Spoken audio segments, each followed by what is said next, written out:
Hey, what's up, fellas? I'm Ryan, a certified strength and conditioning specialist from theworkoutcorner.com, and you know what today is. It is a great day for working out and answering some of your questions. It was exactly what I do here every Monday. I pick the top 3 questions from the comment box below. Winner of the best question gets free access to my 80/20 toolkit, where I teach you everything you need to know to build a lean, muscular body. So let's jump into our first question. First question, Joe McCullough says, "Hey Brian, love the channel. Was just wondering, what's your opinion on bulking and cutting? Do you use this technique or do you try to stay lean continuously? Also, what are the pros and cons of bulking and then cutting? Thanks in advance, Joe McCullough." Well, sneaking in a little more than one question there, eh, Joe? Well, I do kind of like the bulking and cutting approach. There's no right or wrong way. I'll tell you why I like that, and I generally follow it.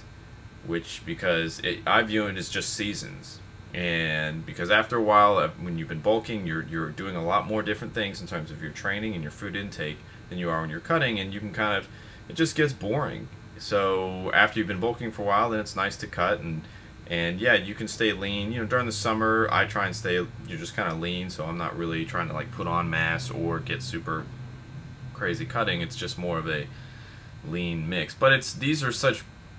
One of the big problems when you read this kind of stuff online is these are such broad terms, right? What does bulking mean? Does that mean you just eat everything in front of you and get really fat? Well, no, that's not how I define it. So this is where a lot of confusion comes in on the internet, is that we have these generic terms like eating healthy, bulking, cutting, getting ripped, you know, stuff that there's no way to measure it. So when I say, yes, I like to bulk and then cut, that may mean something different to you, and it's not a good or bad thing. It's just something you have to be aware of as you're going out getting knowledge or information from other people. Alright, hope it helps. Sir Christopher 83 says, "Hey Ryan, been following your sound advice videos for a few months now. I travel often for work, usually home no more than 3 days at a time. Because of my schedule, I haven't joined a gym. I want to get serious about adding muscle now. Do I need to join a gym? Do you believe guys can add mass with home bodyweight workouts? Thanks, Chris." Well, you certainly don't have to join a gym. Is it more advantageous for you to join a gym? I would say yes. The one challenge you have to be aware of, or caution you have to be aware of working out at home, is it's very easy because you're at home. That environment is naturally a relaxing environment. So when you're at home, you're naturally just want to chill and hang out, and it can be very easy to think, oh well, I'll just work out at home. It's so convenient because I'm already there. And then when push comes to shove, it doesn't happen very often because your mind is just not trained that the home is a serious workout place.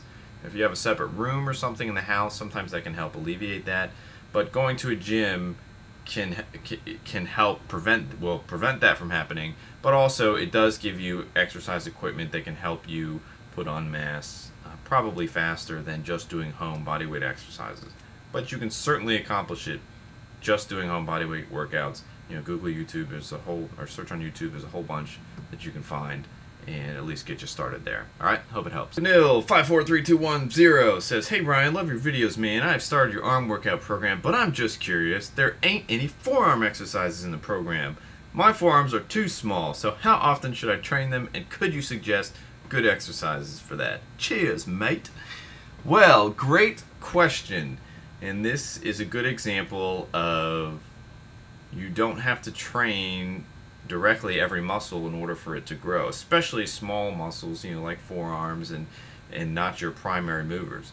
And actually, your forearms are going to get a plenty good workout if you follow my stand-up arm workout program, because there are deadlifts in there, and deadlifts are a great exercise for building your forearms in addition to your core and your just overall muscle mass. So this is a good, you know, our body is designed to work as a system, and muscles don't operate independently. You know, your bicep doesn't operate by itself. The tricep is on the other side, and so they're kind of, you know, conflicting or supporting forces. And that's true of all your muscles. So just because you don't train one directly doesn't mean it's not getting trained in your workouts if you're doing compound exercises. And that's why you've seen, if you're watching these videos, you've seen me talk about how important compound exercises are, and if you had to pick one, you should be doing just compound exercises and drop all the isolation exercises. Alright, hope that helps. Alright, fellas, that'll do it for another episode of Mind Food Monday. Go ahead and put your questions in the comment box next week, and we'll get to those. Joe, my man, you are the winner this week. Thanks for your question. Go ahead and put a comment in the comment box below so I know you saw this episode. I'll get you hooked up with my 80/20 toolkit. Everybody else, have a good week. Lift hard. I'll see you next Monday.